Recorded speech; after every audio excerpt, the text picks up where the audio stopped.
Hello everyone, welcome to exam Teji. So आज जो है एमए सीयूटी पॉलिटिकल साइंस का एंट्रेंस एग्जाम था अलग अलग यूनिवर्सिटीज़ में एडमिशन के लिए फॉर द ईयर 2024। सो बहुत सारे स्टूडेंट से फिर हम लोगों ने जब एग्ज़ाम आज 10:45 में एंड हो गया तो फिर हम लोगों ने कॉल मैसेजेस और एग्जामिनेशन सेंटर भी गए हुए थे, तो वहाँ से फिर लोगों से बात करके ये पता करने की कोशिश की कि आज का पेपर कैसा रहा। क्योंकि हर एक स्टूडेंट को, क्योंकि ये कॉम्पिटिटिव एग्जाम है, यहाँ पे आपके रिलेटिव परफॉर्मेंस के बेसिस पे ही एडमिशन मिलता है। तो हर एक स्टूडेंट के मन में ये क्यूरियोसिटी थी कि सर आज का एग्जाम कैसा रहा, मेरा तो अच्छा गया, बाकी का कैसा रहा, बाकी का क्वेश्चन पेपर किस तरीके से उन लोगों ने सॉल्व किया है, प्रिडिक्शन क्या हो रही है, इजी था, मॉडरेट था, डिफिकल्ट था, क्या था। तो आज के इस वीडियो में हम लोग इसी के बारे में बात करने वाले हैं। फिर आगे चलकर जो है हम लोग कट ऑफ कितना जा सकता है, नहीं जा सकता है, क्योंकि थोड़ा सा 2-3 दिन का और समय चाहिए। फिर हम लोग जो है उसको जो है सारे क्वेश्चंस को कंपाइल करने के साथ साथ जो है कितने लोगों ने किस तरीके से सही किया है, वो सारी चीज़ें फिर हम लोग कंपाइल करके आप लोग के साथ शेयर करेंगे।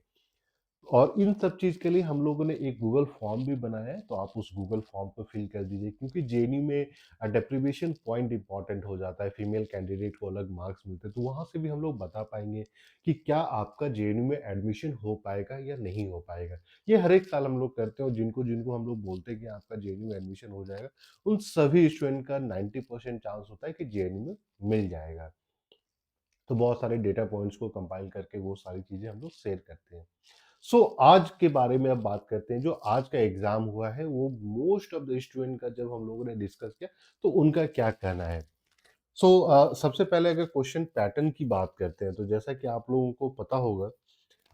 लास्ट ईयर से कंपेयर करें तो इस बार सिर्फ 75 क्वेश्चन ही पूछे गए थे। 75 क्वेश्चंस, और आपके पर करेक्ट क्वेश्चन जो है 4 मार्क्स, और नेगेटिव मार्किंग जो है ये आपके -1 था ये करेक्ट के लिए।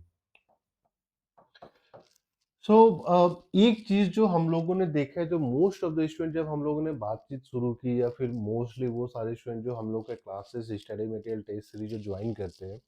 तो उनका ये कहना था कि सर क्वेश्चन जो है हम लोगों ने इनफैक्ट 55 टू 60 ऐसे क्वेश्चन हैं जो सही कर कर आए हैं। अब 55 टू 60, अगर आप 75 में से 55 टू 60 सही कर कर आते हैं, तो इसके बाद आपके पास 15 क्वेश्चंस हो जाते हैं गेस मार्किंग के लिए। तो उसमें भी कुछ कुछ स्टूडेंट ऐसे हैं जो जिनका कहना है कि सर 5 टू 8 हम लोगों ने गेस मार्क किया था, जिसमें 6 या फिर 5 जो है आपका सही हो रहा है। अगर हम लोग बात करते हैं डिस्ट्रीब्यूशन के रूप में कि कितने परसेंट स्टूडेंट ऐसे थे जिन्होंने एबव 60 गए हैं, तो 60% एबव 60 क्वेश्चन सॉल्व करने में जो है रफली मान के चलिए कि 20 टू 25% स्टूडेंट ऐसे जिनसे हम लोगों ने बात की, उनका कहना था कि सर हम लोगों ने 60 एबव क्वेश्चन सॉल्व किया, जिसमें कि गेस वर्क भी है। लेकिन यही बात करें तो रिलेटिवली 50 टू 60 क्वेश्चन के बीच में जो है मोस्टली आपके जो है मान के चलिए कि अराउंड 50% स्टूडेंट ऐसे हैं जो 50 एबव में ही जा रहे हैं। और फिर जो रिमेनिंग अगर हम लोग बात करते हैं तो 25% स्टूडेंट ऐसे हैं जो लेस देन 50 उन्होंने अटेम्प्ट किया है या फिर सही किया है। इस पैटर्न पर अगर काम करें, इस पैटर्न को देखें, तो एक चीज तो हो जाता है कि रिलेटिवली अगर डिफिकल्टी लेवल की बात करते हैं तो इजी, या फिर आप मॉडरेट बोल सकते हैं। क्योंकि इतने सारे स्टूडेंट, कुछ कुछ बहुत सारे स्टूडेंट ऐसे हैं जिन्होंने 75 आउट ऑफ 75 क्वेश्चन को अटेम्प्ट किया है, जिनका कहना है कि सर मेरे 3-4 क्वेश्चन गलत हो सकते हैं। अब अभी यहाँ पे ना एक चीज और मैं बता दूं कि जब एनडीए के आंसर की आएंगे ना, फिर आपको लगेगा सर यहाँ तो मेरे सारे ही गलत हो गए। ये हर एक साल ऐसा होता है, लास्ट ईयर भी हुआ था, 2022 में भी हुआ था। बहुत सारे स्टूडेंट ऐसे थे जिन्होंने 75 क्वेश्चन सही सॉल्व कर दिया, और उसके बाद उनके जो करेक्ट आंसर हो रहे थे वो 50 या 52 आ रहे थे। तो एनटीए के आंसर की एक बार जब फाइनल आंसर की आ जाती है, तो उसको भी फिर से आपको वेरीफाई करना पड़ेगा, क्योंकि कुछ कुछ डिस्क्रिपेंसीज वहां पे भी रहती है। जो एनटीए की ऑफिशियल आंसर कीज होती है, जब वो आप उसको चैलेंज करते हैं, फिर से वेरिफिकेशन होने के बाद जो फाइनल आंसर किया था, उसमें भी डिस्क्रिपेंसीज होती है, जो हर एक साल हम लोगों ने देखा है। इस चीज को सारे अगर हम लोग ध्यान में रखते हैं, सो क्वेश्चन पेपर के बारे में अगर स्ट्रेट फॉरवर्ड वे में बात करें तो रिलेटिवली अगर इतने सारे स्टूडेंट बोल रहे हैं कि सर मैंने 60 से ज़्यादा क्वेश्चन सॉल्व किया है, और तो इस केस में एक ही चांस हो सकता है कि हाँ क्वेश्चन पेपर रिलेटिवली मॉडरेट था, इजी था। इजी इसलिए भी था क्योंकि बहुत सारे ऐसे क्वेश्चंस थे जो स्ट्रेट फॉरवर्ड पूछ लिए गए थे वन वर्ड आपके ऑप्शंस के रूप में। तो उस टाइप के क्वेश्चंस अगर आप लास्ट ईयर से कंपेयर करते हैं, अब जैसे लोगों का जो आपको एक भी एसेशन रीजन टाइप क्वेश्चंस नहीं पूछे गए थे, यही टाइप के क्वेश्चंस आपको लास्ट ईयर पूछे गए थे। इस बार बहुत सारे क्रोनोलॉजिकल ऑर्डर के क्वेश्चन पूछे गए थे, बहुत सारे मैच द फॉलोइंग टाइप के क्वेश्चन पूछे गए थे, और इसीलिए हम लोगों ने बार बार सभी स्टूडेंट को बोला था कि क्वेश्चन बैंक लगाना बहुत जरूरी हो जाती है, टेस्ट सीरीज लगाना बहुत जरूरी हो जाती है, और प्रीवियस पेपर्स को सॉल्व करना बहुत जरूरी हो जाता है, क्योंकि उससे आपके पूरे अप्रोच को पता चल जाता है कि हाँ आपका जो कवरेज हुआ है वो कितना हुआ है। एक चीज तो हो जाता है, अगर हम मान लीजिए इजी, तो अराउंड 80% स्टूडेंट ने ऐसा था, उनको उन्होंने बोला कि सर क्वेश्चन पेपर जो है इजी था। वहीं अगर मॉडरेट की बात करें,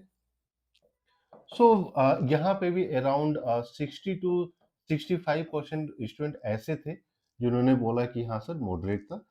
अब देखिए यहाँ पे परसेंटेज इसलिए क्योंकि यहाँ पे फिर आपको एवरेज निकाल लेना पड़ेगा, ठीक है। वहीं डिफिकल्टी लेवल की अगर हम बात करते हैं तो सिर्फ मान के चलिए कि 5 to 10% स्टूडेंट ऐसे थे कि हाँ सर कुछ कुछ क्वेश्चंस ऐसे थे जो डिफिकल्ट थे। हम ये टोटल 75 क्वेश्चंस के डिस्ट्रीब्यूशन को भी अगर एक बार करके बताएं तो ये चीज निकल कर आ रहा है।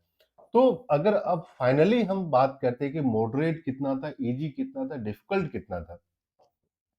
तो फाइनली इस सब का एवरेज लीजिएगा तो अराउंड 70% स्टूडेंट का कहना था कि सर क्वेश्चन पेपर जो है इसमें अगर आप 75 क्वेश्चन को देखते हैं तो आप 45 to 50 मान के चलिए कि जो कि आपके क्वेश्चन पेपर इजी थे। लेकिन मेरे से अगर हम पूछिएगा तो हम इसको थोड़ा सा कम कर देंगे, और कम करके बोलेंगे कि हाँ ठीक है आपका जो है 40 to 45 आपका इजी हो सकता है, और उसके बाद जो है फिर 40 to 45 इजी क्वेश्चन पूछ लिए गए थे। अगर हम डिफ मॉडरेट टाइप की बात करते हैं कि मॉडरेट कितने क्वेश्चंस हो गए थे, अराउंड आप 20 मॉडरेट मान के चलिए, और डिफिकल्ट क्वेश्चन की बात करें तो 5 से 10 ऐसे क्वेश्चन थे जो इसको आप डिफिकल्ट लेवल पे भी डाल सकते हैं। इसलिए क्योंकि हर एक स्टूडेंट का प्रिपरेशन लेवल सेम नहीं होता है। अगर स्टूडेंट अच्छे से प्रिपेयर किया है तो उनको ये पेपर अच्छा अच्छा लगेगा, आसान लगेगा, लो डिफिकल्टी लेवल लगेगा ही नहीं। लेकिन कोई ऐसा स्टूडेंट है जिन्होंने पढ़ाई नहीं की है, या फिर उस टाइप के जो सीयूटी के रिक्वायरमेंट का जो लेवल होता है आपने वो नहीं किया, तो फिर हो सकता है कि क्वेश्चन पेपर आपको डिफिकल्ट लग सकता है। तो और जितने क्वेश्चन हम लोगों ने देखे, हम लोगों ने स्टूडेंट से डिस्कस किया, हम लोगों ने क्वेश्चन पेपर कंपाइल किया है, तो उसमें ये लग के आ रहा है कि हाँ इजी टू मॉडरेट ही रहा है। आपका ज़्यादा वेटेज जो इजी की साइड है, थोड़ा सा वेटेज जो है मॉडरेट की टाइप है। इस सारे पेपर को अगर हम पास 2022 या 2023 के पेपर से कंपेयर करें तो आप इसको डिफिकल्ट नहीं बोल सकते हैं। जेएनयू के पेपर से कंपेयर करें तो अगेन 2019 का जो पेपर था उस टाइप के पेपर का डिफिकल्टी लेवल रहा है। लास्ट 2 इयर्स में डिफिकल्टी लेवल को काफ़ी बढ़ा दिया गया था। अब सवाल आता है कि कट ऑफ पे क्या असर पड़ेगी। तो कट ऑफ के बारे में हम लोग एक बार सेपरेटली डिस्कस करेंगे, क्योंकि अब थोड़े से क्वेश्चन पेपर को कंपाइल करने पड़ते हैं, उसके साथ साथ ऑन एवरेज कितने स्टूडेंट ने कितना सॉल्व किया है, उसके बाद ही फिर हम लोग जो है कट ऑफ पे आएंगे। और उसके साथ साथ हम लोग लास्ट ईयर के भी कट ऑफ को, अलग अलग यूनिवर्सिटीज़ के कट ऑफ को एक बार डिस्कस कर लेंगे, तो उससे भी आपको कंपेरिजन हो जाएगा। और बहुत सारे स्टूडेंट का जो एक क्वेश्चन था कि सर मुझे लास्ट ईयर के कट ऑफ अलग अलग यूनिवर्सिटीज़ के कहाँ से मिलेंगे, तो हम लोग का एक टेलीग्राम चैनल है, और टेलीग्राम चैनल की आ रही है आपको जो है 8448878849 पे आप इसे मैसेज कर दीजिए and will be sharing all the details. तो इस टेलीग्राम चैनल पे लास्ट ईयर के जो टॉप 10-15 यूनिवर्सिटीज़ है उनका first cut off, second cut off, third cut off जो भी रहा है, JNU, DU, BHU, SU, Pondicherry सब, और प्लस अलग अलग सेंट्रल यूनिवर्सिटीज के जो कट ऑफ रहे, सारे कट ऑफ को हम लोग अपलोड कर देंगे सो दैट आप भी उसको चेक कर पाए, और सब कट ऑफ को भी हम लोग सेपरेटली डिस्कस करेंगे। और अब एग्जाम खत्म हो गया, टेंशन की कोई बात नहीं है, अब आप लोग जो है अपने अपने एंड सेमेस्टर एग्जामिनेशन के लिए लग जाइए। So thank you and we wish you all the very best.